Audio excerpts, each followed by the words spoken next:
Hello दोस्तों, my channel DC education में आप सबका स्वागत है।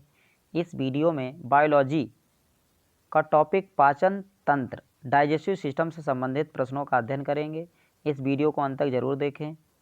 वीडियो पसंद आए तो लाइक करें, सब्सक्राइब करें और अपने दोस्तों को शेयर करें ताकि मैं जो भी वीडियो अपलोड करूं उसका नोटिफिकेशन आप तक पहुंच जाए। ये railway, group D, NTPC, SSC all competitive exams के लिए अति महत्वपूर्ण है।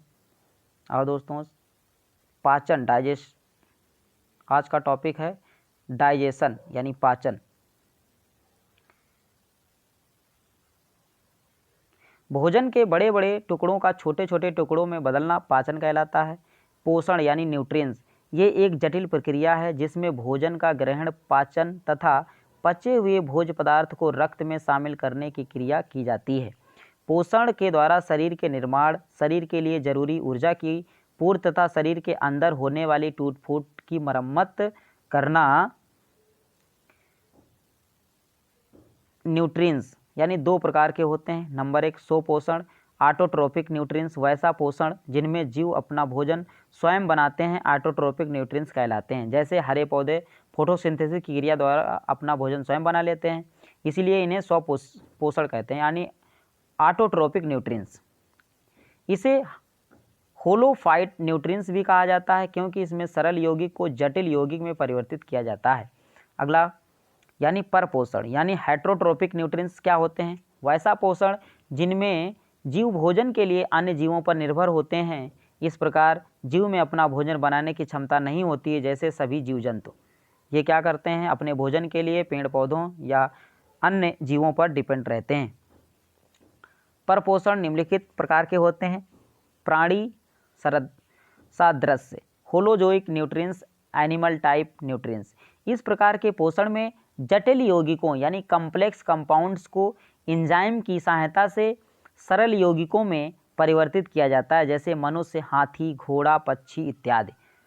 अगला है मृतोपजीवी परपोषण सैप्रोफाइटिक न्यूट्रिएंट्स, वैसा पोषण जिनमें जीव अपना भोजन अन्य जीवों के मरे हुए शरीर को सड़ाकर डिके प्राप्त करता है।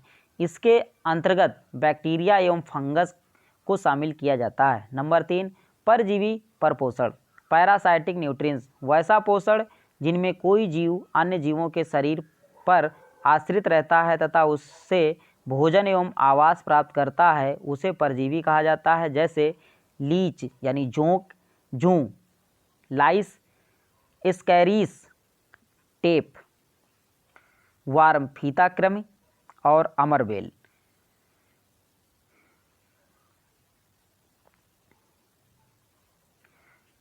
शाकाहारी हार्बीवोरस, वैसा जीव जो अपना भोजन पौधों से प्राप्त करते हैं, शाकाहारी कहलाते हैं। जैसे खरगोश, बकरी, गाय।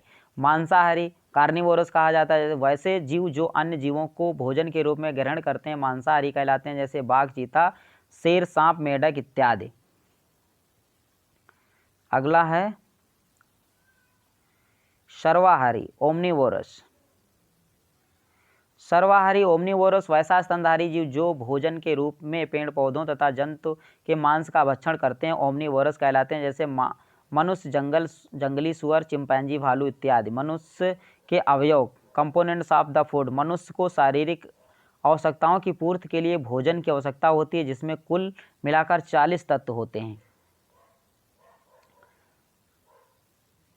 इन सभी तत्वों में कार्बोहाइड्रेट, प्रोटीन, वसा महत्वपूर्ण भाग होते हैं। इनके अलावा खनिज, लवण और जल और विटामिन शामिल होते हैं।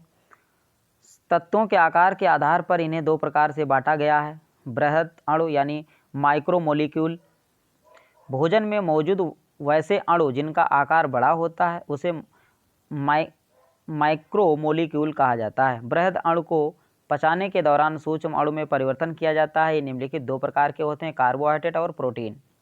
कार्बोहाइड्रेट बोले तो ग्लूकोज और प्रोटीन बोले तो अमीनो एसिड, वसा बोले तो फैट्स ऑफ लिपिड यानी फैट एसिड। सूक्ष्म जीव माइक्रोमोलिक्यूल, भोजन में मौजूद वैसे घटक कंपोनेंट जिनका आकार छोटा होता है, सूक्ष्म अणु कहलाते हैं। माइक्रोमोलिक्यूल को पचाने की आवश्यकता नहीं होती है। इसके अंतर्गत निम्नलिखित घटकों को शामिल किया जाता है। विटामिन और मिनरल्स, साल्ट यानी वाटर, यानी विटामिन, खनिज लवण और जल। बृहद अणु यानी माइक्रोमोलिक्यूल जैसे कार्बोहाइड्रेट, ये भोजन का सबसे बड़ा भाग होता है। कार्बोहाइड्रेट ऑक्सीजन और हाइड्रोजन यानी 1:2:1 से बना यौगिक है, जिसे हाइड्रेट कार्बन भी कहा जाता है। इसका सामान्य सूत्र होता है CH2O का होल n है। संरचना के आधार पर कार्बोहाइड्रेट दो प्रकार के होते हैं, सिंपल कार्बोहाइड्रेट, वैसा कार्बोहाइड्रेट जिनमें शर्करा यानी सैकेराइड के एक ही अणु पाए जाते हैं, इसे सिंपल कार्बोहाइड्रेट कहा जाता है। एक ही अणु के कारण इसे मोनोसैकेराइड भी कहा जाता है। मोनोसैकेराइड इसे पचाने की आवश्यकता नहीं होती है, ये जल में घुलनशील होता है। इसे ग्रहण करने पर शरीर को तुरंत ऊर्जा प्राप्त होती है, शीघ्र ही ऊर्जा प्राप्त होती है। ग्लूकोज हो गया, फ्रक्टोज होगा, गैलेक्टोज हो गया। अगला है कम्प्लेक्स कार्बोनेट, वैसा कार्बोनेट जिसमें मोनोसैकेराइड से अधिक अणु मौजूद होते हैं, कम्प्लेक्स कार्बोहाइड्रेट कहलाते हैं। ये दो प्रकार के होते हैं, डाइसैकेराइड और पॉलीसैकेराइड। बात करते हैं डाइसैकेराइड की, वैसा कार्बोहाइड्रेट जिसमें मोनोसैकेराइड के दो अणु पाए जाते हैं, डाइसैकेराइड कहलाता है। ये जल में घुलनशील होते हैं। माल्टोज, इसका निर्माण ग्लूकोज के दो अणु द्वारा होता है। सुक्रोज, इसका निर्माण ग्लूकोज और फ्रक्टोज अणुओं द्वारा होता है। लैक्टोज, इसका निर्माण ग्लूकोज और गैलेक्टोज के द्वारा होता है। ट्राइहेलोज, ये कीटों के रक्त में पाया जाता है, इसका निर्माण ग्लूकोज के दो अणु के निर्माण से होता है।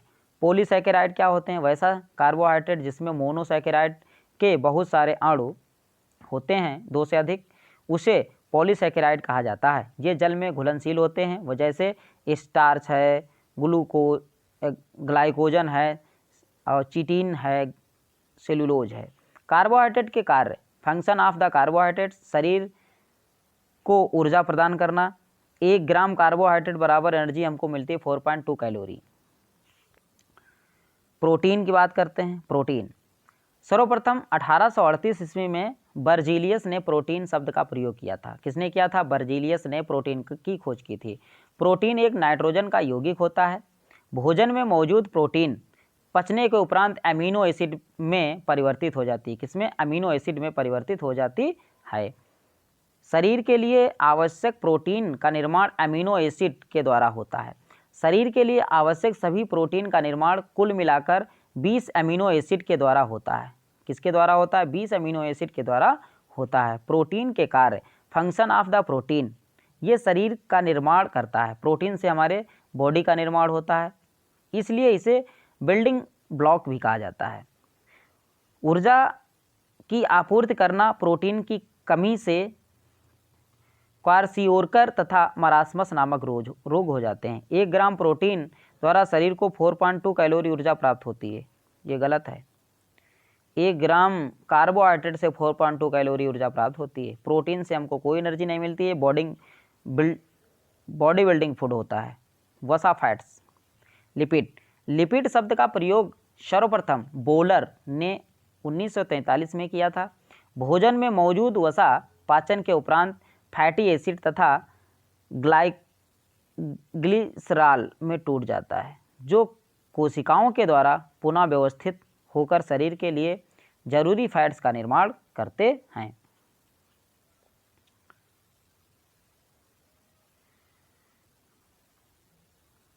फैट्स शरीर के महत्वपूर्ण अंगों को सुरक्षा प्रदान करता है। इसके द्वारा कोशिका द्रव, कोशिका झिल्ली, केंद्रक द्रव, केंद्रक झिल्ली इत्यादि का निर्माण किया जाता है। फैट के द्वारा ऊष्मा का निर्माण होता है, जिससे शरीर का तापमान नियंत्रित होता है। इसके द्वारा एडिपोस टिश्यू का निर्माण होता है। वसा कुछ विटामिन के लिए सॉल्वेंट यानी विलायक का कार्य करता है, जैसे vitamin A, vitamin D, vitamin E और विटामिन के, यानी कीड़ा। याद रखना, कीड़ा ये क्या है? यानी कीड़ा से जो विटामिन के, vitamin E, vitamin D, vitamin A, ये वसा में घुलनशील हैं। किसमें घुलनशील हैं? वसा में। और विटामिन बी और सी ये वाटर यानी जल में घुलनशील है। वसा के लिए ऊर्जा का मान सबसे अधिक होता है, यानी 1 ग्राम वसा से हमको एनर्जी मिलती है 9.2 कैलोरी, और 1 ग्राम कार्बोहाइड्रेट से मिलती है 4.2 कैलोरी। और ये पाया कहाँ जाता है? ये दूध, घी, मक्खन, बीज के तेल, नट्स, ड्राई फ्रूट में पाए जाते हैं। कुपोषण, ये 2 प्रकार के होते हैं कुपोषण, यानी अतिपोषण और न्यून पोषण। अतिपोषण में क्या है, न्यून पोषण में क्या है? अतिपोषण में जैसे मोटापा हो जाना, हृदय रोग हो जाना, मधुमेह हो जाना, ब्लड प्रेशर हो जाना। और न्यून पोषण में क्या है? बच्चों में प्रोटीन के कमी से क्वार्सियोरकर और मरासमस नामक बीमारियां हो जाती हैं। संतुलित आहार, संतुलित आहार वैसा भोजन जिसमें सभी अवयव मौजूद होते हैं, जिसे दैनिक ऊर्जा की पूर्ति होती है तथा कुछ मात्रा में भविष्य के लिए संचित रहते हैं, संतुलित आहार कहलाता है, बैलेंस डाइट। अब बात करते हैं सूक्ष्म अणु यानी माइक्रो मोलिक्यूल। विटामिन, विटामिन की खोज फंक ने की थी। किसने की थी दोस्तों? फंक ने की थी। फंक के अनुसार भोजन में मौजूद कुछ ऐसे तत्व जिनमें एमीन NH2 ग्रुप पाया जाता है, जीवन के लिए महत्वपूर्ण होता है। फंक ने इसे वाइटल एमीन कहकर संबोधित किया था, जिसे प्रयुक्त रूप से विटामिन कहा गया। विटामिन शरीर को ना ही ऊर्जा देता है और ना ही शरीर के निर्माण में कार्य करता है। ये रोग प्रतिरोधक क्षमता को बढ़ाता है, ये बीमारी से सुरक्षा प्रदान करता है। विटामिन रक्त जैसे ब्लड हार्मोन और नर्व इम्पल्स तंत्रिका आवेग के निर्माण में मदद करता है। ये भोजन में मौजूद अन्य सभी पोषक तत्वों के कार्य में मदद करता है। DNA के निर्माण में भी मदद करता है। डीऑक्सी राइबोन्यूक्लिक एसिड, ये होता है DNA का फुल फॉर्म। ये 2 प्रकार के होते हैं, फैट सोल्यूबल वसा में घुलनशील जैसे ADEK यानी कीड़ा। कीड़ा याद रखना, कीड़ा में ये चारों विटामिन आ जाते हैं जो किसमें? वसा में, और वाटर में सोल्यूबल यानी घुलनशील होते हैं जैसे B और C। विटामिन की कमी से शरीर में कई प्रकार के रोग उत्पन्न होते हैं। किसी एक विटामिन की कमी से होने वाले रोग को वाइटामिनोसिस कहा जाता है। जब शरीर में एक ही साथ कई विटामिन की कमी हो जाए, एक साथ कई विटामिन्स की कमी हो जाए तो उसे पॉलीविटामिनोसिस कहा जाता है। पॉलीविटामिनोसिस कहा जाता है। किसी पोषक तत्व का उपयोग कर बीमारी को ठीक करना फोर्टिफिकेशन कहा जाता है। कुछ विटामिन का निर्माण सहजीवी जीवाणु सिम्बायोटिक बैक्टीरिया द्वारा बड़ी आंत के कोलन रीजन में पाया जाता है। Vitamin B3, B6, B12 and K। कुछ विटामिन हमारे शरीर में महीनों तक संचित रह सकते हैं, जैसे vitamin A, vitamin C, vitamin B6। रक्त स्कंदन के लिए विटामिन K जिम्मेदार होता है। केला विटामिन B का अच्छा स्रोत है। विटामिन D की कमी से रिकेट्स बीमारी हो जाती है। गाजर विटामिन A का अच्छा स्रोत है। अब बात करते हैं खनिज लवण, मिनरल्स एंड साल्ट। शरीर के महत्वपूर्ण अंगों का निर्माण खनिज लवण द्वारा होता है। शरीर में blood, bone, teeth, nerve impulse तथा हार्मोनस तथा विटामिन्स के निर्माण में खनिज लवण की आवश्यकता होती है। शरीर में Ca calcium, potassium, nitrogen, phosphorus, chlorine, manganese, sulphur, I, cobalt, Fe iron इत्यादि खनिज तत्व लवण के रूप में पाए जाते हैं। वैसे खनिज जिनकी आवश्यकता शरीर को प्रतिदिन 10 ग्राम से ज़्यादा होती उसे माइक्रो एलिमेंट कहते हैं, जबकि कुछ खनिज की आवश्यकता बिल्कुल नगण्य होती है उसे माइक्रो एलिमेंट या ट्रेस एलिमेंट कहा जाता है। अब बात करते हैं जल यानी वाटर। शरीर में सबसे अधिक मात्रा जल यानी 70 से 75% का होता है। जल भोजन के पाचन के लिए माध्यम का निर्माण करता है। जल के द्वारा शरीर के तापमान को नियंत्रित किया जाता है। शरीर के विभिन्न अंगों के मोमेंट गति में जल लुब्रिकेंट स्नेहक का कार्य करता है। जल पाचन के उपरांत शरीर को किसी भी तरह की ऊर्जा आपूर्ति नहीं करता है। मनुष्य के पाचन तंत्र, मुख से 30% जो है पाचन मुख से ही स्टार्ट हो जाता है। मुख और ग्रसनी, ये फूड पाइप है, ग्रसिका, और ये है यकृत, लीवर, पित्ताशय, गाल ब्लेडर, और अमाशय, पैनक्रियाज, अग्न्याशय, स्टमक, ये स्टमक है, पैनक्रियाज है, और ये ग्रहणी हो गई, और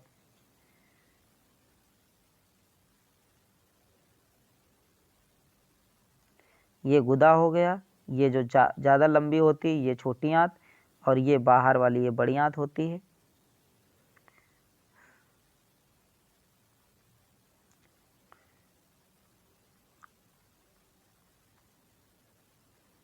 अब बात करते हैं मुख गुहा, माउथ कैविटी। इसके अंतर्गत निम्नलिखित अंगों को शामिल किया गया है, जैसे टीथ हो गया, जीभ, टंग हो गई, लार ग्रंथि, सलाइवरी ग्लैंड्स हो गए। अब बात करते हैं दांत यानी टीथ की। दांतों की बाहरी बनावट के आधार पर दांत दो प्रकार के होते हैं जो अलग अलग जंतु में पाए जाते हैं। होमोडोंट, वैसे जंतु जिनके जबड़ों में निकलने वाले सभी दांत एक ही प्रकार के होते हैं, उन्हें होमोडोंट कहा जाता है। जैसे सांप हो गया, छिपकली हो गया, कछुआ, मछली इत्यादि में होमोडोंट पाए जाते हैं। हेट्रोडोंट क्या होते हैं? वैसे जंतु जिनके जबड़ों में विभिन्न प्रकार के दांत निकलते हैं उसे हेट्रोडोंट कहते हैं, जैसे स्तनधारी मैमल्स। दांतों के जबड़ों पर निकलने के आधार पर दांत तीन प्रकार के होते हैं। मोनोफायोडोंट यानी एक बारदंती, वैसे दांत दो जबड़ों पर सिर्फ एक बार निकलते हैं, अर्थात एक बार टूट जाने के बाद उसकी जगह दूसरे दांत नहीं निकलते। इसे परमानेंट टिथ, स्थायी दांत कहा जाता है। स्थायी दांत की संख्या मनुष्यों में 12 है।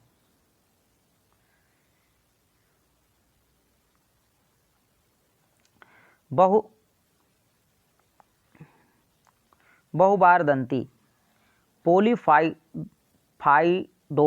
वैसे दांत जो जबड़ों पर बार बार निकलते हैं, अर्थात जितने बार टूटते हैं उनके जगह पर नए दांत निकलते हैं। वैसे स्तनधारी, जैसे सांप हो गया, छिपकली हो गया, मगरमच्छ हो गया। को छोड़कर अन्य वर्टिब्रेट कशेरुकी, जिनके बैक में रीढ़ की हड्डी होती है, के दांत मनुष्य के मुंह में 32 दांत होते हैं तथा पूरे जीवन काल में 52 दांत निकलते हैं। कृतनक, रदनक, अग्रचवर्णक, चवर्णक।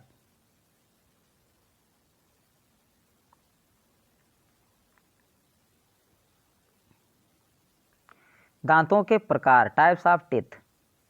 इंसीजर, कृतनक 2 गुणे 8, 4 होते हैं दोनों जबड़ों में। रदनक, कैनाइन 4 होते हैं। अग्रचवर्णक 4 दूनी 8 होते हैं। प्रीमोलर,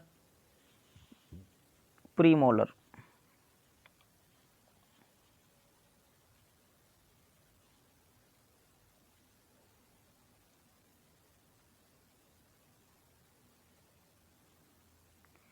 प्रीमोलर और चवर्णक मोलर, यानी 12, 32 टोटल दांत होते हैं।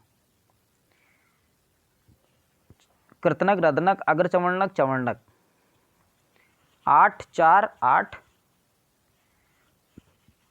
12, 4, 16। दंत सूत्र क्या होता है? दंत सूत्र है एडल्ट में, यानी 21, 23, 21, 23 बटे 21, 23 गुणे 2, यानी 32 हो जाएगा। 16 ऊपर 16 नीचे। यानी इंसीजर 2 होते हैं, कैनाइन 1 होता है, मोलर 2 होते हैं, प्रीमोलर 3 होते हैं। 3, 3, 6, 2, 2, 4, 2 और 4, 8, यानी 32 होते हैं टोटल। चाइल्ड में क्या होते हैं? इंसीजर 2 होते हैं, कैनाइन 1 होता है, प्रीमोलर 0 होते हैं और मोलर 2 होते हैं। तो यानी ये 20 दांत होते हैं। जब बच्चा जन्म लेता है उसके 5-6 महीने बाद 20 दांत निकलते हैं।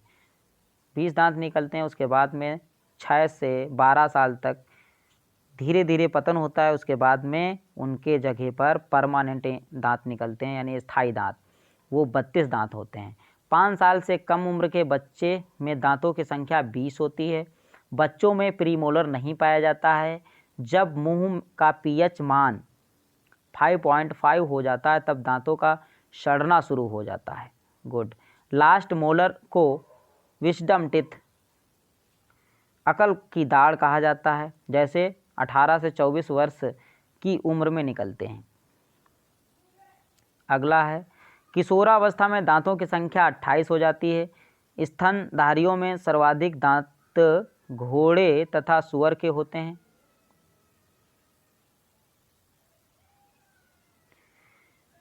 स्तनधारियों में सर्वाधिक दांत घोड़े और सुअर के होते हैं, जिनकी संख्या 44 होती है। मनुष्यों में कुल 52 20 प्लस 2 यानी दांत निकलते हैं। हाथी के दिखने वाले दांत, जिसे टस्क कहते हैं, सिर्फ मेल एलिफेंट में होते हैं। दांत का वह भाग जो मसूड़ों से बाहर दिखाई देता है उसे क्राउन कहा जाता है तथा मसूड़ों के अंदर वाले भाग को रूट कहते हैं। दांतों का सबसे बाहरी आवरण इनेमल कहलाता है, जो शरीर की सबसे कठोर संरचना है। इनेमल के कारण ही दांतों का रंग सफ़ेद होता है। इनेमल के अंदर वाले भाग को डेंटाइन कहा जाता है तथा डेंटाइन के अंदर एक नली नुमा संरचना होती है जिसमें द्रव्य भरा होता है। उस द्रव्य को पल्प कहते हैं। दांत जबड़े की मांसपेशियों में स्थित होता है। इस मांसपेशियों को शरीर की सबसे मजबूत मांसपेशी माना जाता है तथा जबड़े की हड्डी को सबसे मजबूत हड्डी माना जाता है। फ्लोरीन की कमी से दांत कमज़ोर होते हैं तथा टूटकर झड़ने लगते हैं, जिसे दंत क्षय या फ्लोरोसिस नामक बीमारी कहा जाता है। जीभ यानी टंग। जीभ एक मांसल संरचना है जो पीछे वाले हिस्से से गर्दन से जुड़ी होती है। जीभ के ऊपरी सतह पर छोटी छोटी ग्रंथियां पाई जाती हैं, जिसे टेस्ट बुड्स यानी स्वाद ग्रंथियां कहा जाता है। टेस्ट बुड के द्वारा भोजन में मौजूद स्वाद का पता लगाया जाता है। मनुष्य में टेस्ट बुड्स की संख्या 8000 से 10,000 होती है। स्वादिष्ट भोजन देखकर मनुष्य के मुंह में पानी आ जाता है। ये स्नायु संबंधित प्रक्रिया है जिस किसी भी प्रकार के स्वाद के लिए जीभ उत्तरदायी है। टेस्ट बुड कुछ 4 प्रकार के स्वाद का पता लगा सकती हैं। अलग अलग हिस्सों में मौजूद टेस्ट बुड के द्वारा पता लगाने का कार्य संपन्न होता है। मीठा सबसे आगे वाले हिस्से से, खट्टा एवं नमकीन बीच वाले हिस्से से और तीखा पीछे वाले हिस्से से। जीभ का मध्य भाग किसी भी प्रकार के स्वाद का पता लगाने की क्षमता नहीं रखता, अर्थात स्वादहीन होता है, टेस्टलेस होता है। जीभ के पीछे वाले हिस्से में एक मांसल उभरी हुई संरचना पाई जाती है जिसे टॉन्सिल कहा जाता है। टॉन्सिल के द्वारा लिम्फोसाइट्स के निर्माण किया जाता है जो भोजन में मौजूद रोगाणुओं को नष्ट करने का कार्य करता है। कभी कभी टॉन्सिल में जीवाणु से संक्रमण हो जाता है, जिसमें टॉन्सिल में स्वेलिंग या सूजन हो जाती है, जिसके कारण किसी भी पदार्थ को निगलने में कठिनाई होती है। इस स्थिति को टॉन्सिलिटीज का नामक रोग कहा जाता है। लार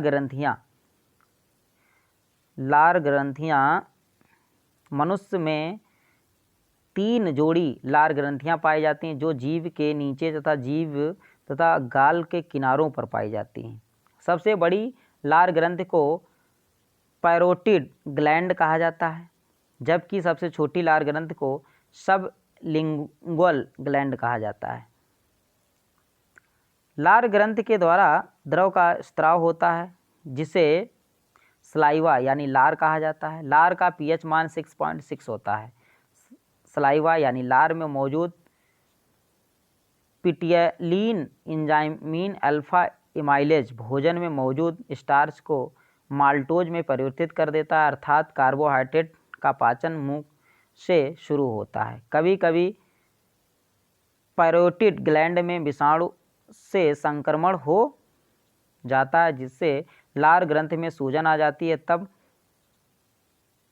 मम्पस गलसुआ नामक बीमारी हो जाती है। मम्प्स अमाशय यानी स्टमक माउथ कैविटी के बाद भोजन पेरिस्टाइलसिस मोमेंट के द्वारा ऑस्टियोफेगस से होते हुए स्टमक यानी अमाशय में पहुंचता है। अमाशय में भोजन का तत्कालिक संग्रह तथा पाचन का कार्य किया जाता है। अमाशय जहाँ से शुरू होता है वहाँ एक वाल्व जैसी संरचना होती है, जिसे कार्डिक स्पिंक्टर कहा जाता है।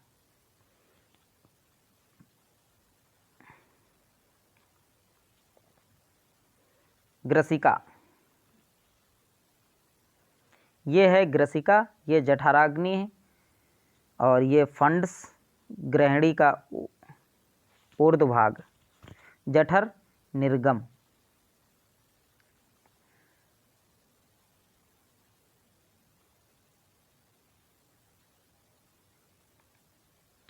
अमाशय आहार नाल की सबसे चौड़ी भाग होता है, जो एक थैलीनुमा संरचना होती है। अमाशय को 3 भागों में विभाजित किया जा सकता है। नंबर 1, ऊपर वाला भाग जो हृदय के नज़दीक होता है उसे कार्डिक पार्ट, बीच वाले भाग को फंडिक पार्ट तथा सबसे नीचे वाले भाग को पोलरोइक पार्ट कहा जाता है। अमाशय के सबसे नीचे वाले हिस्से को भी एक वाल्व नुमा संरचना पाई जाती है, जिसे पोलरिक स्पिंक्टर कहते हैं। अमाशय की दीवारों पर एक चिपचिपा आवरण पाया जाता है, जिसे म्यूकस मेम्ब्रेन कहते हैं। अमाशय की दीवारों पर कुछ ग्रंथि पाई जाती हैं, जिसे गैस्ट्रिक ग्लैंड कहा जाता है। गैस्ट्रिक ग्लैंड के द्वारा द्रव का स्त्राव होता है, जिसे जठर रस यानी गैस्ट्रिक जूस भी कहा जाता है। गैस्ट्रिक जूस मात्रा 1.5 से 2 लीटर पर डे, पीएच मान 1.5 से 2.5, हाईली एसिडिक, HCl हाइड्रोक्लोरिक अम्ल, पेप्सिन एंजाइम और rennin enzyme. HCl hydrochloric acid ये एक स्ट्रॉन्ग एसिड है, जिसके द्वारा भोजन को पचाने के लिए अम्लीय माध्यम का निर्माण किया जाता है। HCl के कारण ही एंजाइम सक्रिय होते हैं, जिससे पाचन की क्रिया संपन्न होती है। HCl भोजन में मौजूद हानिकारक पदार्थों को नष्ट कर कार्य करता है। पेप्सिन क्या एंजाइम यानी ये भोजन में मौजूद प्रोटीन को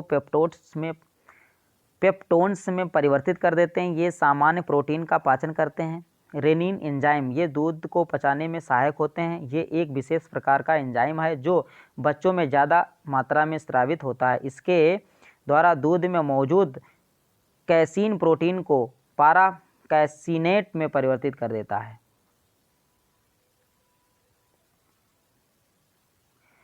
कैसीन प्रोटीन के द्वारा ही दूध का रंग सफ़ेद होता है। दूध का रंग हल्का पीला कैरोटीन प्रोटीन के कारण होता है। किसके? कैरोटीन प्रोटीन के कारण हल्का पीला रंग होता है दूध का। बच्चों के लिए दूध को एक सर्वोत्तम आहार माना जाता है, लेकिन आयरन और विटामिन सी के नहीं होने के कारण इसे कंप्लीट फूड पूर्ण आहार नहीं माना जाता है। माँ का दूध बच्चों के लिए सर्वोत्तम आहार है, क्योंकि माँ के दूध में एंटीबॉडी यानी प्रतिरक्षी पाया जाता है, जिसमें रोगों से सुरक्षा मिलती है। मिश्रित भोजन पूर्ण आहार की श्रेणी में आता है। छोटी आंत स्मॉल इंटेस्टाइन ये आहार नाल का सबसे लंबा भाग है, जिसकी लंबाई लगभग 6 से 8 मीटर होती है। अमाशय में पाचन क्रिया संपन्न होने के बाद भोजन छोटी आंत में पहुंचता है, जहां भोजन का पाचन तथा अवशोषण की क्रिया की जाती है। छोटी आंत में भोजन 3 से 4 घंटे रुकता है। संपूर्ण आहार नाल की लंबाई 10 मीटर होती है। पाचन संबंधित सबसे अधिक कार्य छोटी आंत में ही संपन्न होता है।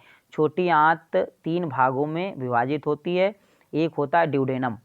ये आमाशय के बाद एक यू लाइक संरचना होती है जिसमें यकृत यानी लीवर तथा अग्न्याशय यानी पैनक्रियाज खुलते हैं, जिसके द्वारा द्रव स्रावित होता है। ये द्रव एंजाइम्स को सक्रिय करते हैं जिससे भोजन का पाचन होता है। अगला है जेनुनम। ड्यूडेनम के आगे वाला भाग ज्यूजेनम कहलाता है, जो भोजन को छोटी आंत के नीचे वाले हिस्से में पचाने का कार्य करता है। ज्यूजेनम में पाचन संबंधित कोई भी रासायनिक कार्य नहीं होता है। अगला है इलियम। इलियम ये छोटी आंत का सबसे नीचे वाला हिस्सा होता है जो कई घुमावदार नलियों के द्वारा के रूप में पाया जाता है। छोटी आंत से निम्न एंजाइम स्रावित होते हैं: इरेप्सिन और सैक्रेस और माल्टोज, सैक्रोज, माल्टोज और लैक्टोज और लिपाज। प्रोटीन इरेप्सिन एमिनो एसिड में बदलता है और सैक्रोज को सैक्रेस ग्लूकोज प्लस फ्रक्टोज में बदलता है। माल्टोज को माल्टोज ग्लूकोज और ग्लूकोज में बदलता है। लैक्टोज ग्लूकोज और गैलेक्टोज में बदलता है। फैट्स को लिपिड्स, फैटी एसिड और ग्लिसरॉल में बदल देते हैं। छोटी आंत में भोजन का पाचन संपन्न होने के बाद पचे हुए भोज्य पदार्थों को अवशोषित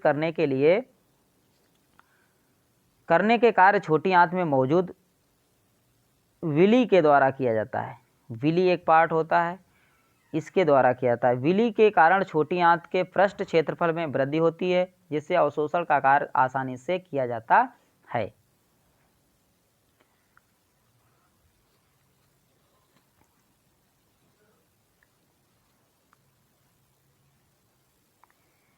ये है हमारी लार्ज इंटेस्टाइन, बड़ी आंत। ये है लार्ज इंटेस्टाइन। आओ इसके बारे में अध्ययन करते हैं। बड़ी आंत में भोजन के पाचन संबंधी कोई भी कार्य नहीं होता है, क्योंकि इसमें किसी भी प्रकार के एंजाइम्स का निर्माण नहीं होता है। बड़ी आंत 3 भागों में विभाजित होती है। बड़ी आंत 3 भागों में विभाजित होती है। कैक्यूम, कॉलन, रेक्टम। कैक्यूम वाले भाग में एक फिंगर लाइक स्ट्रक्चर पाई जाती है जिसे वर्मीफॉर्म अपेंडिक्स कहा जाता है। वर्मीफॉर्म अपेंडिक्स कहा जाता है में एक अवशोषी अंग है। कभी कभी वर्मीफॉर्म अपेंडिक्स में संक्रमण हो जाने पर अपेंडिसिटिस नामक बीमारी होती है, जिसे शल्य चिकित्सा के द्वारा ठीक किया जाता है। बड़ी आंत के कोलन वाले क्षेत्र में कुछ सहजीवी सिम्बायोटिक बैक्टीरिया पाए जाते हैं, जिसके द्वारा विटामिन B3, B6 और B12 और विटामिन K का निर्माण किया जाता है। रेक्ट्यूम वाले क्षेत्र से अनपचे भोजन, अनडाइजेस्टेड फूड शरीर से बाहर निकल जाता है तथा जल का पाचन होता है।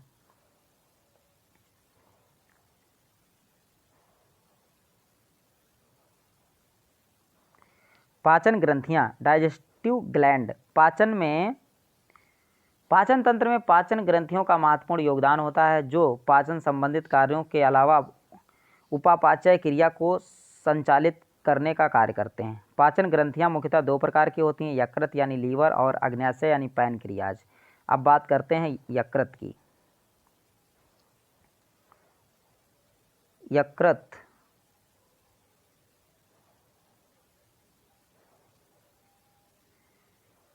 यकृत ये है।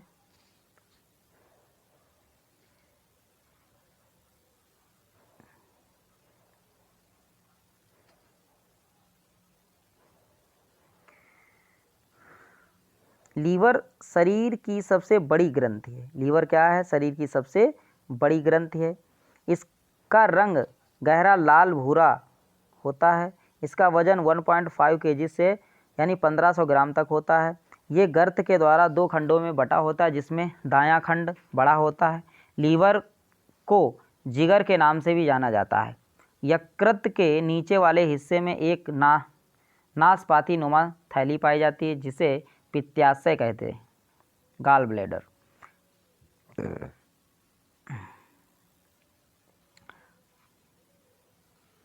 यकृत के द्वारा पित्त यानी बाइल का निर्माण किया जाता है, पित्ताशय में जमा होता है। कहाँ जमा होता है? पित्ताशय में जमा होता है।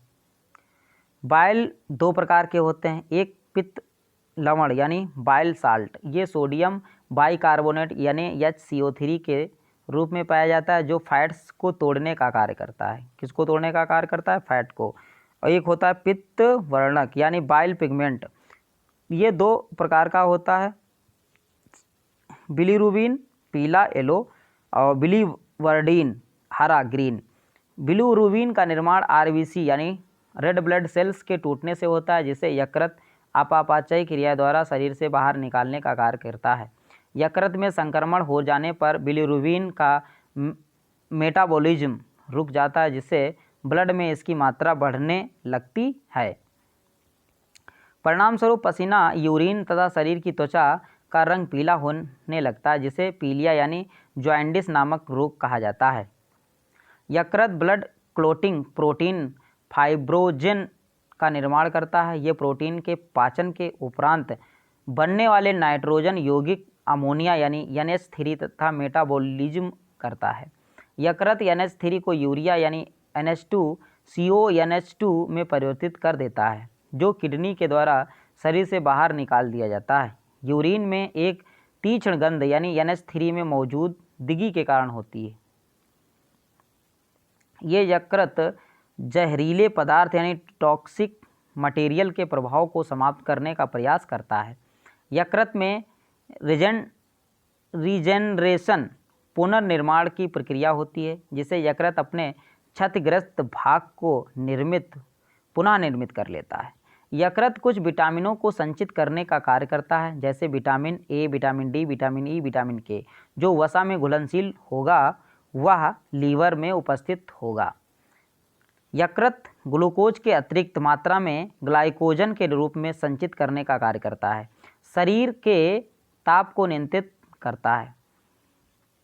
अब बात करते हैं पैनक्रियाज यानी बोले तो अग्न्याशय। पैनक्रियाज शरीर की सबसे बड़ी ग्रंथि है। इसका वजन 960 से 90 ग्राम के बीच होता है। ये एकमात्र शरीर में पाया जाने वाला मिश्रित ग्रंथ यानी मिक्स्ड ग्लैंड है।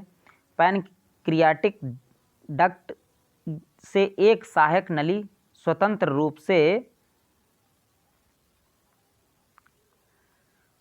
से सीधी ड्यूडेनम में खुलती है, जिसे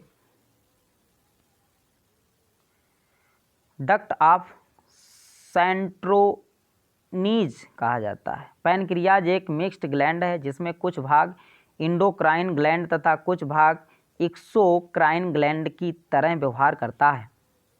अंतःस्रावी भाग यानी इंडोक्राइन पार्ट्स पैनक्रियाज की अंतःस्रावी ग्रंथि को इसलेट्स ऑफ लैंगरहैंस कहा जाता है। लैंगरहैंस दीपिका यानी इसलेट्स ऑफ लैंगरहैंस, इसमें 3 प्रकार की कोशिकाएं पाई जाती हैं। पैनक्रियाज के अंतःस्रावी भाग में पाई जाने वाली कोशिकाएं निम्नलिखित प्रकार की होती हैं। Cell, alpha cell, beta cell और गामा सेल। हार्मोन क्या होते हैं? ग्लाइकोजन, इंसुलिन और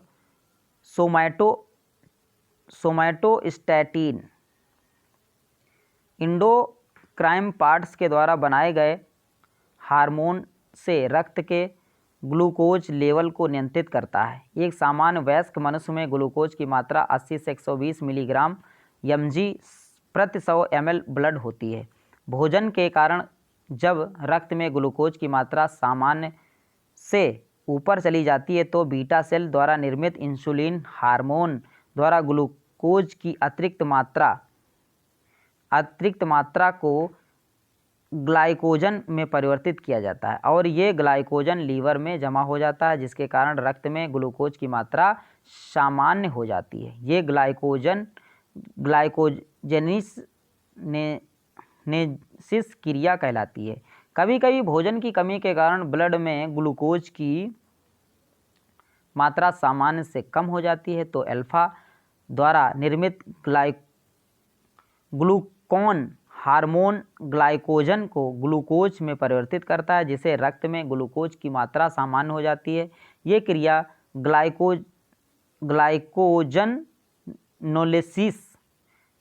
टूटना कहलाता है। ग्लूकोज, इंसुलिन, ग्लाइकोजन और ग्लाइकोजन और ग्लूकोज गामा सेल द्वारा निर्मित स्मैटोटैटिन हार्मोन इंसुलिन तथा ग्लाइकोजन की मात्रा तथा कार्यों के नियंत्रण करता है। कभी कभी इंसुलिन का निर्माण नहीं होने से रक्त में ग्लूकोज की मात्रा स्थायी तौर पर बढ़ जाती है, जिसे मधुमेह तथा डायबिटीज़ मेलिटस कहा जाता है। मधुमेह की स्थिति में रोगों को अनिद्रा और याददाश्त में कमी, अत्यधिक प्यास, बार बार मूत्र का त्याग, अत्यधिक पसीना आना तथा कोई जख्म हो जाने पर जल्दी ठीक न होना आदि लक्षण पाए जाते हैं। विश्व में सर्वाधिक मधुमेह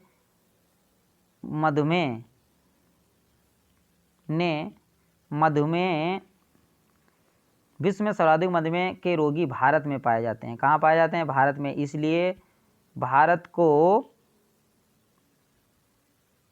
मधुमेह देश की राजधानी कहा जाता है।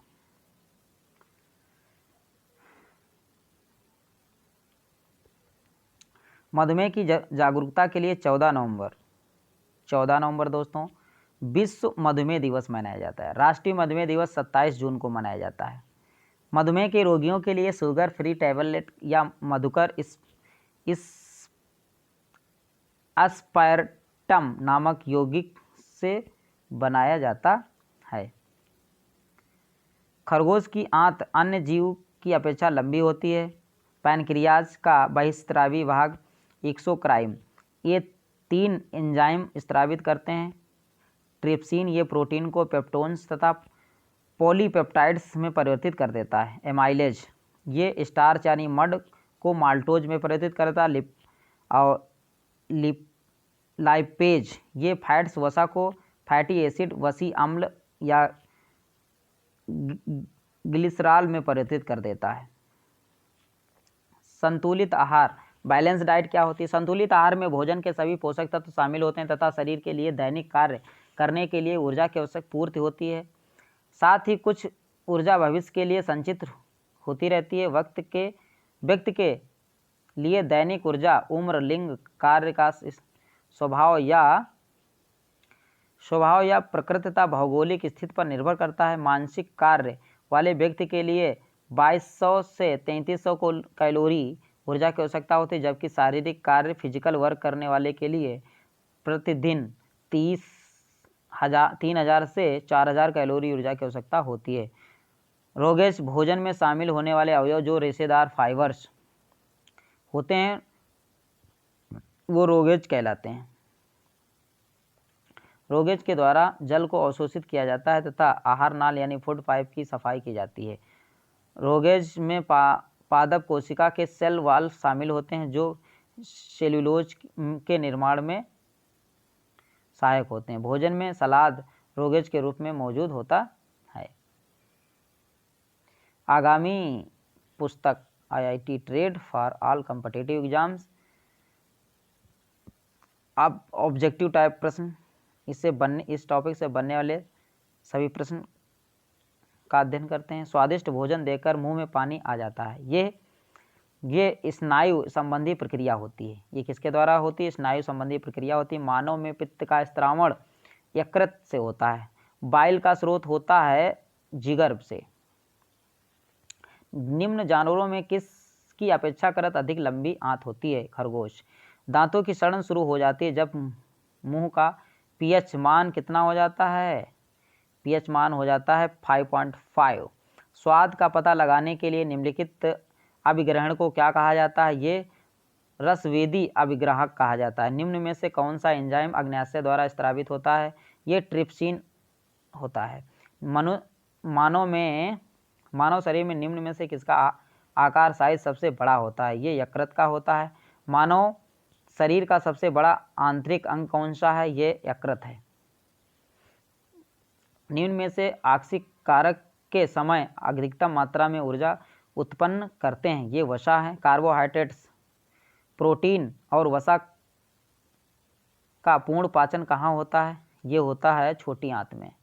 कहाँ होता है, छोटी आंत में। एक जानवर द्वारा निस्सारित किया गया फेरोमोन एक ही जाति के जानवरों के बर्ताव पर प्रभाव डालता है।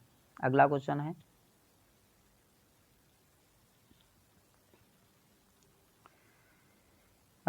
है, मछली से प्राप्त कॉड लीवर तेल किस विटामिन का समृद्ध स्रोत है, ये विटामिन डी का है। विटामिन सी की कमी से कौन सा रोग होता है, विटामिन सी की कमी से स्कर्वी रोग होता है। अगला क्वेश्चन है, केला किस विटामिन का एक अच्छा स्रोत है, ये विटामिन बी का है। उस विटामिन का नाम बताइए जिसकी कमी के कारण अत्यधिक खून बहने लगता है, ये विटामिन के। विटामिन के की कमी से थक्का नहीं बन पाता है, इसलिए क्लोटिंग नहीं होती, इसलिए खून बहता ही रहता है। प्रोटीन की कमी से निम्नलिखित में से बीमारी कौन सी होती है, क्वार्सियोरकर बीमारी हो जाती है। रक्त स्कंदन के लिए आवश्यक विटामिन कौन सा है, विटामिन के। रक्त का थक्का बनने में विटामिन के मदद करता है। निम्न में से किसकी कमी से रिकेट्स नामक बीमारी हो जाती है, विटामिन डी की कमी से रिकेट्स हो जाता है। पेयजल आपूर्ति में कोलीफार्म की उपस्थित का लक्षण होता है, कोलीफार्म की उपस्थित का लक्षण होता है मानव अपशिष्ट से संदूषण।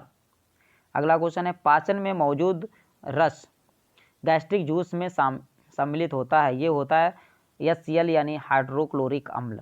हमारा दंत वल्लक इनेमल से बना होता है, ये बना होता है कैल्शियम फास्फेट से बना होता है। ये मानव शरीर का सबसे कठोरतम पार्ट होता है। दांत का एनेमल किससे बना होता है, दांत का एनेमल कैल्शियम फास्फेट से बना होता है। मेटाबॉलिज्म संबंधित है, मेटाबॉलिज्म संबंधित है, किससे संबंधित है भाई, ये संबंधित शरीर में होने वाली सभी रासायनिक प्रक्रिया से और सरल अणुओं से जटिल अणुओं को संश्लेषित करना, उपचय और अपचय से संबंधित है। अगला क्वेश्चन है, शरीर के किस भाग में पित्त रस बाइल जूस का उत्पादन होता है, ये यकृत में होता है। कौन सा पदार्थ पित्ताशय में संग्रहित और सांद्रित होता है, ये पित्त होता है। किसी व्यक्ति के पाचन तंत्र की जांच करने के लिए इस्तेमाल किया जाने वाला यंत्र कहलाता है, ये कहलाता है इंडोस्कोप। पाचन में मदद करने के लिए शरीर में कौन सा एसिड प्रयोग किया जाता है, ये प्रयोग किया जाता है हाइड्रोक्लोरिक अम्ल एसिड यानी HCl। भोजन से प्राप्त ऊर्जा को कैसे मापा जाता है, कैलोरी में मापा जाता है। मानव शरीर का एकमात्र अंग जो पुनः विकसित सृजित हो सकता है, यह है जिगर यानी लीवर। ये क्या है, लीवर। मनुष्य में कंठ को क्या कहा जाता है, ये वॉइस बॉक्स कहा जाता है, वॉइस बॉक्स कहा जाता है। निम्नलिखित में से कौन पाचन तंत्र का हिस्सा नहीं है, ये हृदय पाचन तंत्र का हिस्सा नहीं है। यकृत और अमाशय और मुंह ये पाचन का हिस्सा हैं। निम्नलिखित में से किसमें होमोटोड दांत पाए जाते हैं, ये मछली में होमोटोड दांत पाए जाते हैं। और ड्यूडेनम का भाग होता है, ये छोटी आंत का भाग ड्यूडेनम होता है। एक मानव जीव में औसतन कितनी स्वाद कलिकाएं मौजूद होती हैं, ये 2000 से 8000 स्वाद कलिकाएं उपस्थित होती हैं। एक वयस्क मनुष्य का पूरा पाचन तंत्र यानी मुंह से गुदा तक होता है, ये होता है 9 मीटर लंबा। अगला क्वेश्चन है, भोजन खाद्य के संबंध में इनमें से कौन सा कथन असत्य है, यह है ए, यह एक अजैविक पदार्थ है, नहीं। और सारे कथन सत्य हैं, ये रासायनिक क्रिया है, ये एक जैविक पदार्थ है, इसमें से ऊर्जा प्रदान करता है। अगला क्वेश्चन है, किस प्रक्रिया के द्वारा आहार नली में भोजन जाता है, ये अंतःग्रहण में। भोजन नली की दीवारों के संकुचन और प्रसारण को गति कहा जाता है। ये कहा जाता है क्रमाकुचन। अगला क्वेश्चन है, निम्न में से कौन मानव आहार नली का भाग नहीं है? ये वायु कोशिका। लार में एंजाइम होता है। इमाइलेज लार में एंजाइम होता है। पाचन के बाद कार्बोहाइड्रेट को परिवर्तित कर दिया जाता है। ये कर दिया जाता है ग्लूकोज में। पित्त के कार्य को पायसीकरण कहा जाता है। अगला क्वेश्चन है, अग्न्याशयी रस में मौजूद एंजाइम प्रोटीन को एमिनो एसिड में परिवर्तित करता है। ये कौन करता है? ट्रिप्सिन कर देता है।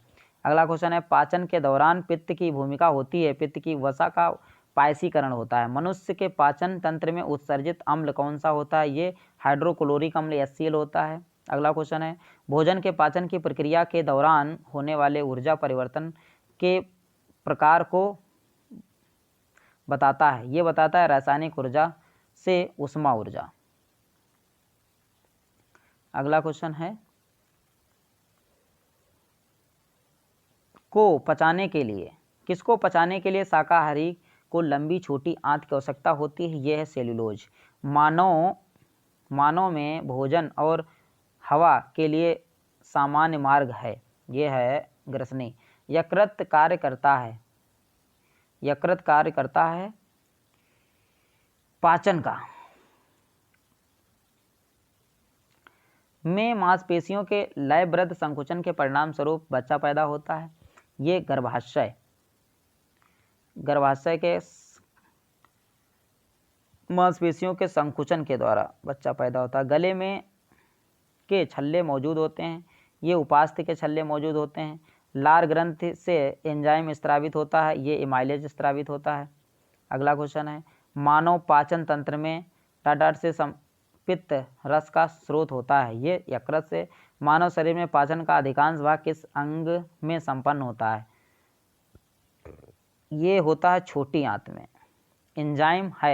एंजाइम एक प्रकार का प्रोटीन है। निम्नलिखित में से कौन सा एंजाइम ग्लूकोज को इथाइल में परिवर्तित करने को प्रेरित करता है? ये प्रेरित करता है जाइमेज। जैविक सिस्टम में रासायनिक क्रिया की प्रक्रिया को तेज करने में उत्तरदायी पदार्थ कौन सा है? ये पदार्थ है एंजाइम। निम्नलिखित में से किस एक की उत्पत्ति यकृत का कार्य करती है? ये करती है यूरिया। लिपिड्स का पाचन निम्नलिखित में से किसकी उपस्थिति से होता है? ये होता है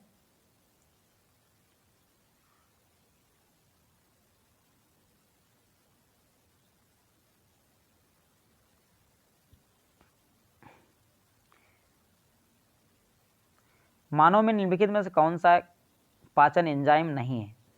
ये पाचन एंजाइम पेप्सिन नहीं है। हमारे आहार में सभी प्रोटीन का पाचन केवल क्षुद्रांत्र में होता है।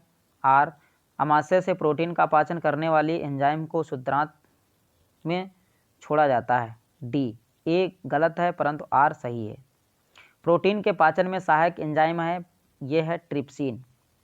अगला क्वेश्चन है, स्टार्च को जल अपघटन से ग्लूकोज बनाने वाला एंजाइम कौन सा है? एमाइलेज। मनुष्य में पाचन क्रिया कहाँ प्रारंभ होती है? ये मुख से प्रारंभ हो जाती है। दूध प्रोटीन को पचाने वाला एंजाइम है रेनिन। अगला क्वेश्चन है, लार में कौन सा एंजाइम पाया जाता है? लार में टाइलिन एंजाइम पाया जाता है। निम्नलिखित में से वह अंग कौन सा है जो मानव शरीर में ग्लाइकोजन के रूप में कार्बोहाइड्रेट को जमा करता है? यह यकृत है। अगला क्वेश्चन है, पित्त बाइल जमा होता है। ये बाइल जमा होता है पित्ताशय में। कौन से परिवर्तन में एंजाइम ट्रिप्सिन उत्प्रेरक का कार्य करता है? ये कार्य करता है प्रोटीन को अमीनो अम्ल में बदलना। मानव शरीर में पुच्छ कौन सी संरचना से संलग्न होता है? ये संलग्न होता है बृहदांत्र। मनुष्य में क्षुद्रांत्र की 3 संरचनात्मक भागों की लंबाई का कौन सा सही स्त्रावन क्रम है? यह है शोषांत्र और माध्यांत्र और ग्रहणी। अगला क्वेश्चन है, निम्नलिखित में से कौन सा आहार मानव शरीर में नए ऊतकों की वृद्धि के लिए पोषक तत्व प्रदान करता है? यह है पनीर। मनुष्य के जीवन काल में कितने दांत 2 बार निकलते हैं? 20 दांत 2 बार निकलते हैं। ये पाचन तंत्र से संबंधित प्रश्न थे। इस वीडियो को अंत तक देखने के लिए धन्यवाद। अब मिलेंगे अगले टॉपिक में। जय हिंद दोस्तों।